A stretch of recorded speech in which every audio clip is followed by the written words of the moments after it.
Chapter 7. Light in the Darkness. The intelligence with which Lestrade greeted us was so momentous and so unexpected that we were all three fairly dumbfounded. Gregson sprang out of his chair and upset the remainder of his whisky and water. I stared in silence at Sherlock Holmes, whose lips were compressed and his brows drawn down over his eyes. "Strangerson too," he muttered. "The plot thickens." "It was quite thick enough before," grumbled Lestrade, taking a chair. "I seem to have dropped into a sort of council of war." Are you sure of this piece of intelligence?" stammered Gregson. "I've just come from his room," said Lestrade. "I was the first to discover what had occurred." "We have been hearing Gregson's view of the matter," Holmes observed. "Would you mind letting us know what you have seen and done?" "I have no objection," Lestrade answered, seating himself. "I freely confess that I was of the opinion that Strangerson was concerned in the death of Drebber. This fresh development has shown me that I was completely mistaken. Full of the one idea, I set myself to find out what had become of the secretary. They had been seen together at Euston Station about 8:30 on the evening of the 3rd. At 2 in the morning, Drebber had been found in the Brixton Road. The question which confronted me was to find out how Strangerson had been employed between 8:30 and the time of the crime, and what had become of him afterwards. I telegraphed to Liverpool, giving a description of the man and warning them to keep a watch upon the American boats. I then set to work calling upon all the hotels and lodging-houses in the vicinity of Euston. You see, I argued that if Drebber and his companion had become separated, the natural course for the latter would be to put up somewhere in the vicinity for the night, and then to hang about in the station again next morning. "They would be likely to agree on some meeting place beforehand," remarked Holmes. "So it proved. I spent the whole of yesterday evening in making inquiries entirely without avail. This morning I began very early, and at 8 o'clock I reached Halliday's private hotel in Little George Street. On my inquiry as to whether a Mr. Strangerson was living there, they at once answered me in the affirmative. 'No doubt you are the gentleman whom he was expecting,' they said. 'He has been waiting for a gentleman for 2 days. "'Where is he now?' I asked. "'He's upstairs in bed. He wished to be called at 9. "'I'll go up and see him at once,' I said. It seemed to me that my sudden appearance might shake his nerves and lead him to say something unguarded. The Boots volunteered to show me the room. It was on the 2nd floor, and there was a small corridor leading up to it. The Boots pointed out the door to me, and was about to go downstairs again, when I saw something that made me feel sickish in spite of my 20 years' experience. From under the door there curled a little red ribbon of blood, which had meandered across the passage and formed a little pool along the skirting at the other side. I gave a cry, which brought the Boots back. He nearly fainted when he saw it. The door was locked on the inside, but we put our shoulders to it and knocked it in. The window of the room was open, and beside the window, all huddled up, lay the body of a man in his nightdress. He was quite dead, and had been for some time, for his limbs were rigid and cold. When we turned him over, the Boots recognised him at once as being the same gentleman who had engaged the room under the name of Joseph Strangerson. The cause of death was a deep stab in his left side, which must have penetrated the heart. And now comes the strangest part of the affair. What do you suppose was above the murdered man?" I felt a creeping of the flesh, and a presentiment of coming horror, even before Sherlock Holmes answered. "The word Rash, written in letters of blood," he said. "That was it," said Lestrade, in an awestruck voice, and we were all silent for a while. There was something so methodical and so incomprehensible about the deeds of this unknown assassin that it imparted a fresh ghastliness to his crimes. My nerves, which were steady enough on the field of battle, tingled as I thought of it. The man was seen, continued Lestrade. A milk boy, passing on his way to the dairy, happened to walk down the lane which leads from the mews at the back of the hotel. He noticed that a ladder, which usually lay there, was raised against one of the windows of the second floor, which was wide open. After passing, he looked back and saw a man descend the ladder. He came down so quietly and openly that the boy imagined him to be some carpenter or joiner at work in the hotel. He took no particular notice of him, beyond thinking in his own mind that it was early for him to be at work. He has an impression that the man was tall, had a reddish face, and was dressed in a long brownish coat. He must have stayed in the room some little time after the murder, for we found blood-stained water in the basin, where he had washed his hands, and marks on the sheets where he had deliberately wiped his knife. I glanced at Holmes on hearing the description of the murderer, which tallied so exactly with his own. There was, however, no trace of exultation or satisfaction upon his face. "Did you find nothing in the room which could furnish a clue to the murderer?" he asked. "Nothing. Strangerson had Drebber's purse in his pocket, but it seems that this was usual, as he did all the paying. There was £80 in it, but nothing had been taken. Whatever the motives of these extraordinary crimes, robbery is certainly not one of them. There were no papers or memoranda in the murdered man's pocket, except a single telegram, dated from Cleveland about a month ago, and containing the words, 'J.H. is in Europe.' There was no name appended to this message." "And there was nothing else?" Holmes asked. "Nothing of any importance. The man's novel, with which he had read himself to sleep, was lying upon the bed, and his pipe was on a chair beside him. There was a glass of water on the table, and on the windowsill a small chip ointment box containing a couple of pills." Sherlock Holmes sprang from his chair with an exclamation of delight. "The last link!" he cried exultantly. "My case is complete." The two detectives stared at him in amazement. "I have now in my hands," my companion said confidently, "all the threads with which had formed such a tangle. There are, of course, details to be filled in, but I am as certain of all the main facts, from the time that Drebber parted from Strangerson at the station up to the discovery of the body of the latter, as if I had seen them with my own eyes. I will give you a proof of my knowledge. Could you lay your hand upon those pills?" "I have them," said Lestrade, producing a small white box. "I took them and the purse and the telegram, intending to have them put in a place of safety at the police station. It was the merest chance my taking these pills, for I am bound to say that I do not attach any importance to them." "Give them here," said Holmes. "Now, doctor," turning to me, "are these ordinary pills?" They certainly were not. They were of a pearly grey colour, small, round, and almost transparent against the light. "From their lightness and transparency, I should imagine that they are soluble in water," I remarked. "Precisely so," answered Holmes.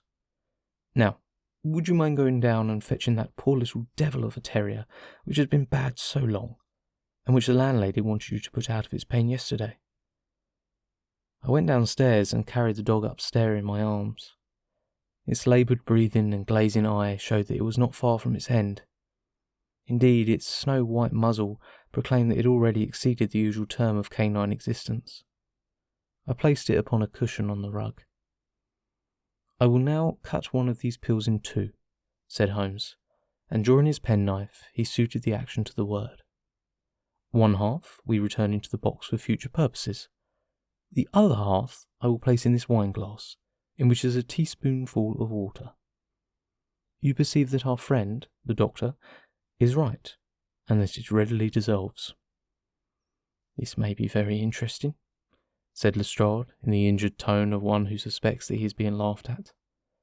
"I cannot see, however, what it has to do with the death of Mr. Joseph Stangerson." "Patience, my friend, patience. You will find in time that it has everything to do with it. I shall now add a little milk to make the mixture palatable, and on presenting it to the dog, we find that he laps it up readily enough." As he spoke, he turned the contents of the wine glass into a saucer and placed it in front of the terrier, who speedily licked it dry.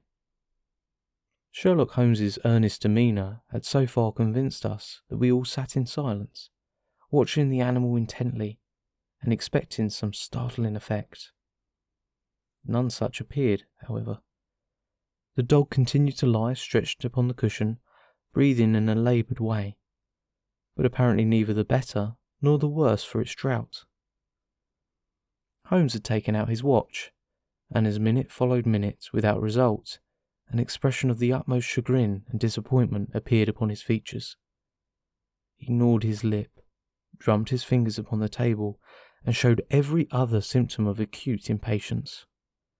So great was his emotion that I felt sincerely sorry for him, while the two detectives smiled derisively, by no means displeased at this check which he had met.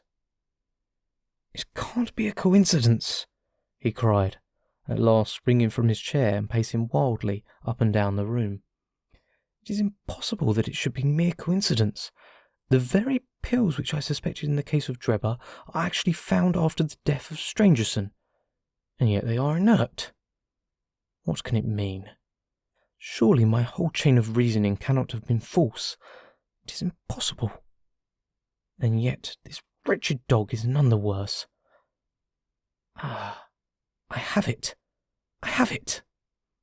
With a perfect shriek of delight, he rushed to the box, cut the other pill in two, dissolved it, added milk, and presented it to the terrier. The unfortunate creature's tongue seemed hardly to have been moistened in it before it gave a convulsive shiver in every limb, and lay as rigid and lifeless as if it had been struck by lightning. Sherlock Holmes drew a long breath and wiped the perspiration from his forehead. "I should have more faith," he said. "I ought to know by this time that when a fact appears to be opposed to a long train of deductions, it invariably proves to be capable of bearing some other interpretation. Of the two pills in that box, one was of the most deadly poison, and the other was entirely harmless. I ought to have known that before ever I saw the box at all." This last statement appeared to me to be so startling that I could hardly believe that he was in his sober senses. There was the dead dog, however, to prove that his conjecture had been correct. It seemed to me that the mists in my own mind were gradually clearing away, and I began to have a dim, vague perception of the truth. "All this seems strange to you," continued Holmes, "because you failed at the beginning of the inquiry to grasp the importance of the single real clue which was presented to you. I had the good fortune to seize upon that, and everything which has occurred since then has served to confirm my original supposition, and indeed was the logical sequence of it. Hence things which have perplexed you and made the case more obscure have served to enlighten me and to strengthen my conclusions. It is a mistake to confound strangeness with mystery. The most commonplace crime is often the most mysterious, because it presents no new or special features from which deductions may be drawn. This murder would have been infinitely more difficult to unravel had the body of the victim been simply found lying in the roadway, without any of those outrés and sensational accompaniments which have rendered it remarkable. These strange details, far from making the case more difficult, have really had the effect of making it less so." Mr. Gregson, who had listened to this address with considerable impatience, could contain himself no longer. "Look here, Mr. Sherlock Holmes," he said. "We are all ready to acknowledge that you are a smart man, and that you have your own methods of working. We want something more than mere theory and preaching now, though. It is a case of taking the man. I have made my case out, and it seems I was wrong. Young Chamatier could not have engaged in this second affair. Lestrade went after his man, Strangerson, and it appears that he was wrong too. You have thrown out hints here and hints there, and seem to know more than we do. But the time has come when we feel that we have a right to ask you straight, how much do you know of the business? Can you name the man who did it? I cannot help feeling that Gregson is right, sir, remarked Lestrade. We have both tried, and we have both failed. You have remarked more than once since I have been in the room that you had all the evidence which you require. Surely you will not withhold it any longer. Any delay in arresting the assassin, I observed, might give him time to perpetrate some fresh atrocity. Thus, pressed by us all, Holmes showed signs of irresolution.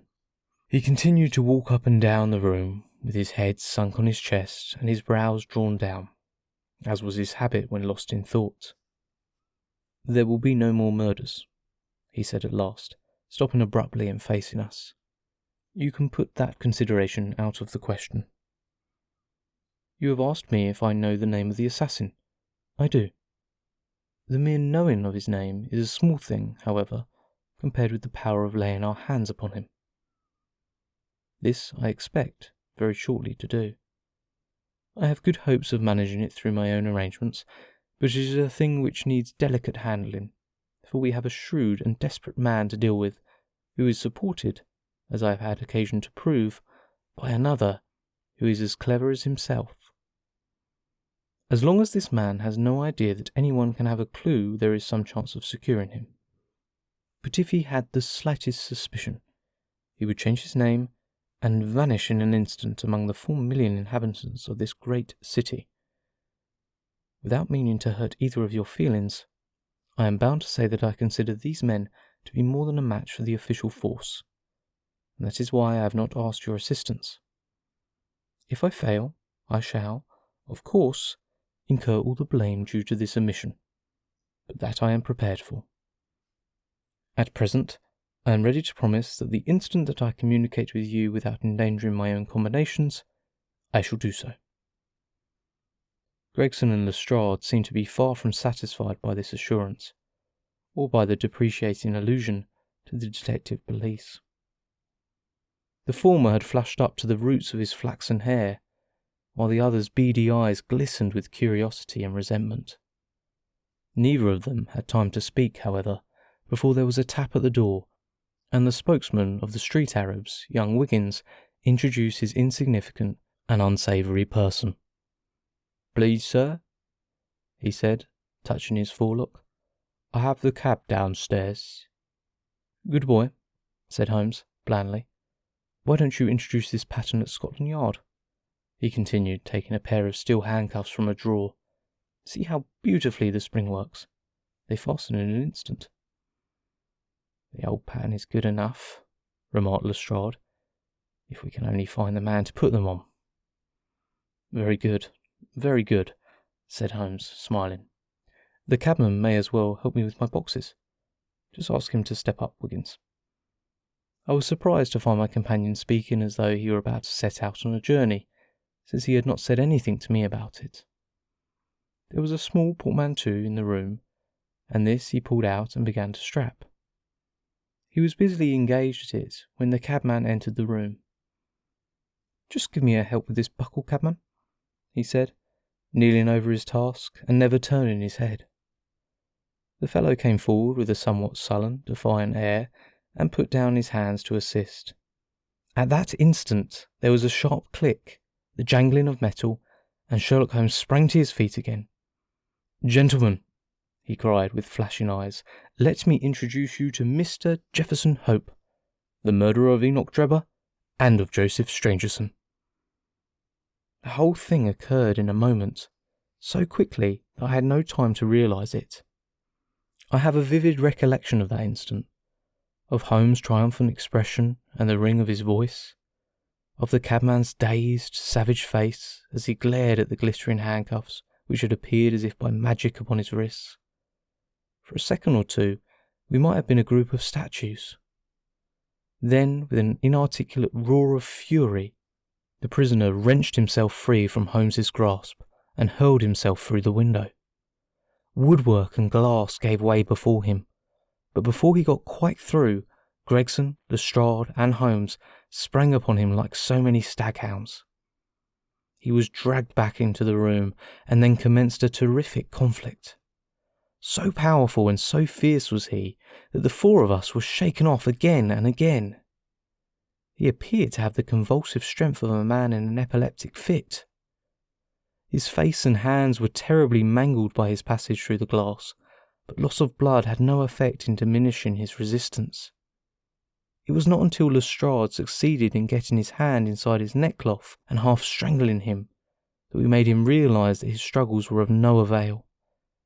And even then we felt no security until we had pinioned his feet as well as his hands. That done, we rose to our feet breathless and panting. "We have his cab," said Sherlock Holmes. "It will serve to take him to Scotland Yard. And now, gentlemen," he continued with a pleasant smile, "we have reached the end of our little mystery. You are very welcome to put any questions that you like to me now, and there is no danger that I will refuse to answer them."